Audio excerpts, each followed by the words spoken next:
Uh, this is the week. First game on Friday. Does the mood in practice or maybe just around the team change a little bit when the first game's less than a week away? Yeah, I think there's a couple things that happen. One, I think these guys are tired of practicing against each other, and they've been doing it for the last couple months now. So they're hoping to see some new faces, but there's definitely a level of excitement. I think guys understand the season's here. We're going to go on a run where we have a handful of games in a short amount of time. So practice time will be limited. So we want to make sure we're still getting productive practice in because we have a lot of stuff to continue to get better at. But there's definitely an uptick in the energy. There's a excitement that the guys have because they know that there's light at the end of the tunnel and games are coming. With 10 new players entering the team this year, was this summer a little bit different as far as maybe team building exercises or anything else? Did you try some new things just to get everybody acclimated? I will say that a lot of our new guys have been pretty easy to work with. They came in, they are low maintenance guys. They've been working hard. They've been following the lead of Deshaun and Maddie and Dave Cole and Seth Rouse, some of our guys that have a little bit of experience. And so from that aspect, it's been good. And I think they spend a ton of time together as players, and then obviously the coaches spend a ton of time with them as well. So we've got an opportunity to get to know everybody and get to find out about their personality and all that stuff. So all good stuff on that end, and we're just looking forward to getting on the floor. As a coach, what do you sort of pay attention to most, especially this year, to figure out what guys are ready to contribute? Over the last two exhibitions, you had 3 starters on the floor that were new. What do you value most? Is it experience? Is it poise? Is it leadership? It's probably a little bit of all that. Experience isn't going to be something that we can value because we don't have a whole lot of, but poise in different situations, the ability to execute offensively and defensively. Are guys in the right spot? Are they trying to do the stuff we work on in practice every day? We know there's going to be some ups and downs with that.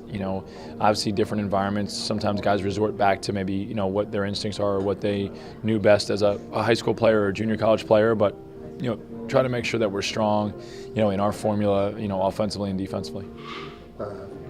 As far as the health situation, I know Burke, he missed the 2 exhibition games. Is he feeling better? Is everybody else getting up to where you want them to be? Yeah, everyone's kind of moving in the right direction, and Leandre Washington's been back in practice, and he missed a couple weeks, and he's going to have to try and play some catch up. But we have some good numbers out there, and a number of combinations that I think we can put together out on the floor, and just trying to figure out which ones are best and how the rotational flow smoothest, so that we can be as effective as possible.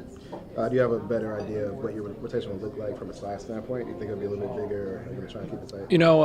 We'll see. I think guys have shown different things in different practices and different situations, and so I'd like to be able to get as many guys out there as possible. If guys are playing the way they need to play and playing with the intensity they need to play, but sometimes when those lights go on, guys go out there and it takes a little while to get adjusted, and unfortunately we don't have a ton of time for them to be able to do that. So if guys can go out and prove that they can be in the right spot and be productive to help us win, we'll go as deep as we can go. But guys got to make sure that they're playing at the right speed and playing with the right intensity and being in the right spots.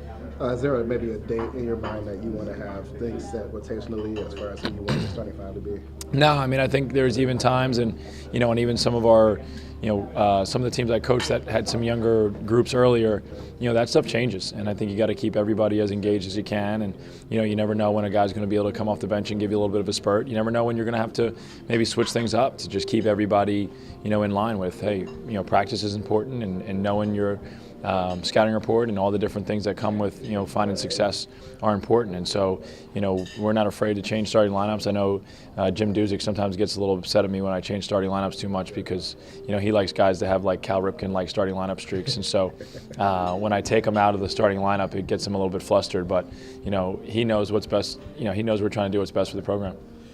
The last one said about John Williams, Deshaun Burke called him Darren Williams, like young Darren Williams, but he's just poised. That's high praise for a freshman, but what have you seen from him just from the ability to kind of lead a team and just play? Basically? Yeah, he's really poised. He's got a great grasp of what things need to be done, and he never gets too high, he never gets too low. Sometimes I'd like him to show a little bit more emotion, but he really is, as steady as they come, and makes big shots, makes big plays. He's a guy who's finding his voice a little bit in practice. I think as he gets more and more comfortable with what he needs to be doing, he's becoming more and more comfortable communicating different things to guys. We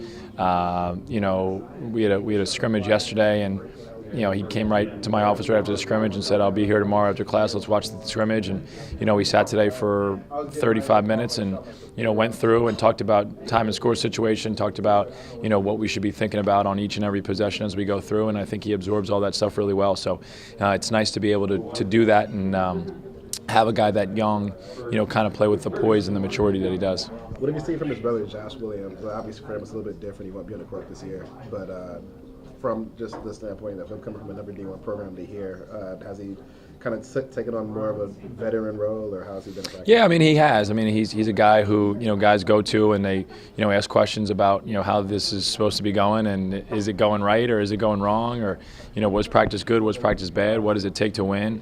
So he has answers to a lot of those questions. He's obviously a guy who can shoot and score the ball, well.